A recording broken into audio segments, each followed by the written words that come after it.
Welcome to World Hydrogen North America 2025 in Houston, brought to you by S&P Global Commodity Insights. I'm joined by Roxana Bekemohammadi, Senior Director and Executive Director and founder of U.S. Hydrogen Alliance. Roxana, thanks for joining us. Thank you so much, Santiago, for your time. Thank you. So we're here at the hydrogen event in Houston. What do you say is the sentiment in hydrogen?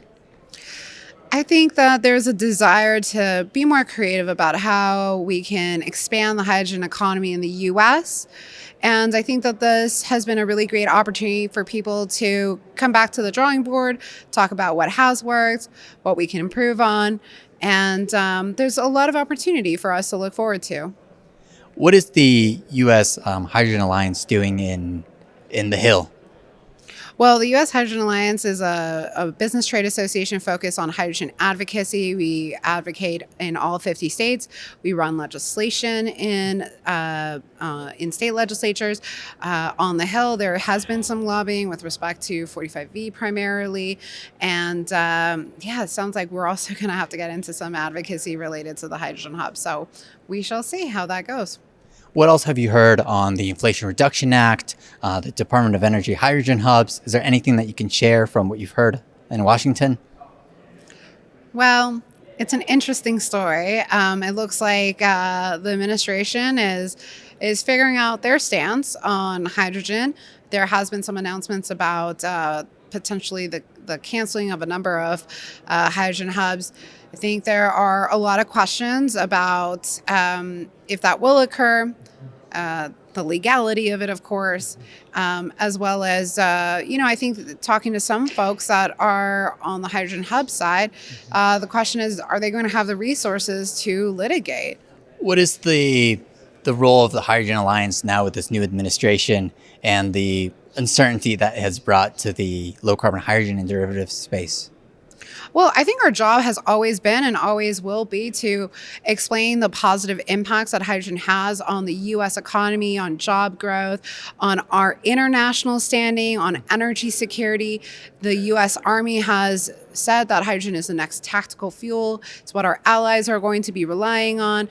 And there's really great technology that can make sure that we maintain our standing globally, not just from a national security perspective, but even from, energy and technology commercialization perspective. There are many countries that are looking to advance manufacturing in the hydrogen and fuel cell space. And I think this is going to be an interesting inflection point, and our decisions today are going to make, are vastly going to impact what the U.S. looks like in the coming decades.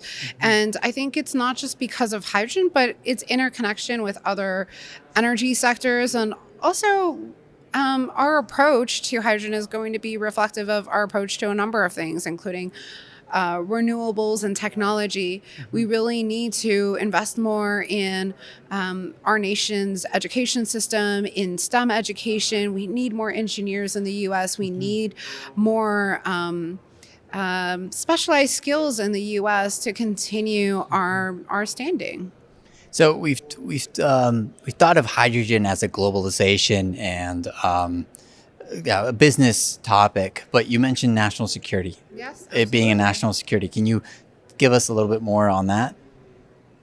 Well, DOD has been investing in hydrogen fuel cells for 7 decades. And actually a lot of advancements into our technology has been thankfully through those investments. And again, if it is seen as a tactical fuel, it's quite important. We also see that, there's over 100 countries that have announced national strategies for hydrogen. I don't think there's many parts of the globe that aren't looking at hydrogen. And so, the question is, who is going to have that technology and who's going to have that as an energy commodity? Yes, there's also derivatives, right? So there's hydrogen alone, but there's other derivatives that are going to affect our economic standing. And I know that there are plenty of companies that want to invest in the U.S. They want to put their money here because it is a safe place, a secure place to put your money.